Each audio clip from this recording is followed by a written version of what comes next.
Welcome back to some new PettyRevenge stories, where people share small victories over those who wronged them. I hope you had a great day. Thanks for all the likes and comments on the last video. And now let's start with the first story. It's called Rubik's Cube Revenge. In my old job, our department was mainly artists working day jobs. But then a new guy joined, who I'd describe as a wannabe finance/tech enthusiast. Every conversation with him somehow turned into an opportunity for him to brag about himself. Did you hear about that big account I closed? I'm trying to get them to fly me out to Shanghai to announce it. None of his interests really clicked with the rest of the team. And as you can guess, he didn't exactly win any popularity points. One day, I noticed he had a Rubik's Cube on his desk and was always fiddling with it. So I started finishing it for him whenever he'd leave his desk, to use the restroom, grab lunch or head to a meeting. Sometimes he'd be really proud to have solved just one side, but then he'd come back to a completely finished cube. After a while he started locking it in his desk when he wasn't using it, taking it out just to work on it, and putting it away when he was done. Eventually, I never saw it again. The next story is called Email Revenge. I'm pretty sure my email address somehow ended up in some kind of list tag. It's not even a regular first name last name situation, it is just a random word. Over time, it's been used several times as a throwaway account for signing up for different things. This time though, someone used it for their 2K account. Now, I'm not a gamer, so I didn't know much about 2K. I just knew it was some kind of gaming portal, and I wasn't happy. I had no idea how to delete the account or change anything, except the password. But I did realize I could unlink the account from whatever console this person was using. I'm not exactly sure what this will do, but I do know the account was active, because I even got a reply to a game bug report. Consider me the epitome of petty. I keep changing passwords as long as people keep using my email as a throwaway.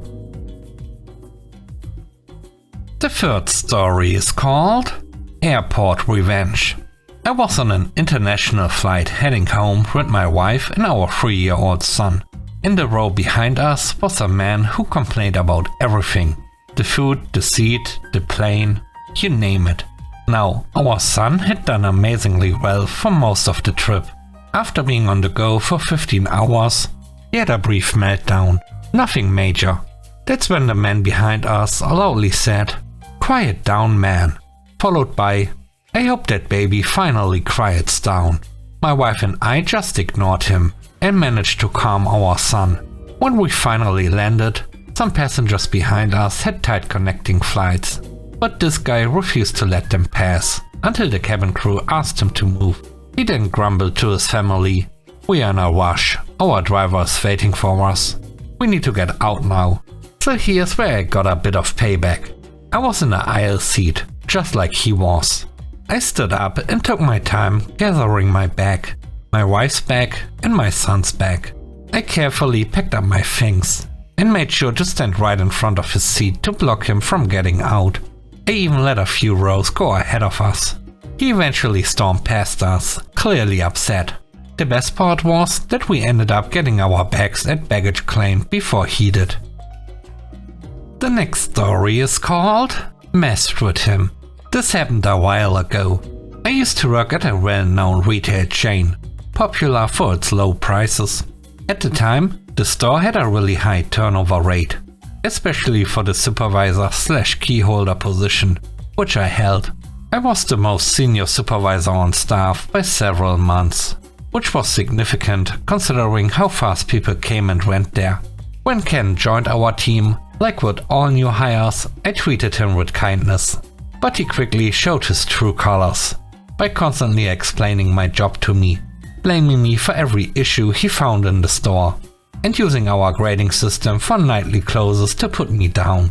He never offered constructive criticism, only pointed out flaws, and only did this to me, not to any other supervisors. It was clear Ken and I didn't get along. The turning point came when he kept taking over my clothes.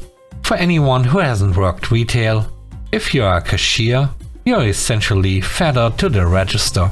You can't leave the cash area unless someone covers you, even for something as simple as a bathroom break. One of the perks of being a supervisor was that you had freedom to move around the store. However, on multiple occasions when I was scheduled to close, the closing cashier would call out, and Ken would volunteer to cover it. This meant I was forced to be the cashier instead of completing my closing tasks. After the fourth time this happened, I told him I wanted to complete my close. Rather than just working it out with me, he ran to call the manager, who then gave him my clothes again. After that, and given his overall attitude, I decided it was time for some subtle payback. When Ken was closing and wasn't looking, I'd mess up some of the areas he had straightened, move items where they didn't belong, and generally make the store look worse.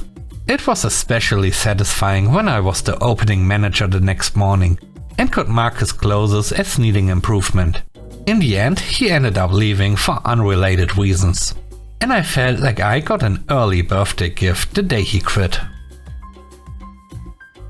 The last story is called Muffin Revenge. I work in a cafeteria with a coworker who's newer and only works with me on Tuesdays and Fridays.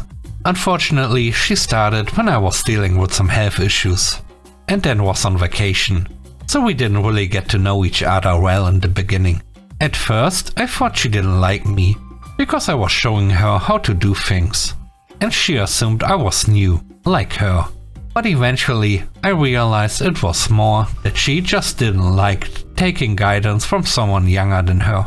So last Friday, she was coming off her break, and I asked if she could finish filling the drink coolers. She said she had already done it, but I pointed out that 3 rows were empty and mentioned what usually goes there. She insisted it was done and went back into the kitchen. About 15 minutes before service started, she brought it up again, telling me that if I thought she hadn't done it right, I should just do it myself. I decided to inform our boss, since I'm not interested in constantly covering for someone who isn't fully doing their job. I'm not a supervisor, I just have seniority and was supposed to help train her. After the shift, our boss called to talk about what happened. During the conversation, I mentioned that I hadn't gotten around to making muffins for the next day. She told me that since there weren't enough muffins for the midnight shift, it was fine. I didn't need to make more, and the next morning shift could handle it, since things were usually slower. The next 2 shifts were staffed with overtime workers, so it wasn't our usual team. Midnight shift was for me and another person, and the Saturday day shift was the coworker I had the disagreement with, and another employee who once reported to our boss that I took 10 drinks from the cooler. In reality, I had 1 soda and 2 water bottles. Our boss checked the cameras and spoke with her about it afterward. Now, I happen to know that neither of these 2 knew how to make muffins. And I also knew that on day shifts, customers go through muffins like crazy and can be pretty vocal if they are not available. So when our boss told me not to worry about making muffins for day shift, I just went along with it. And we ended up selling all we had on midnight shift. That left them to figure it out on their own the next morning.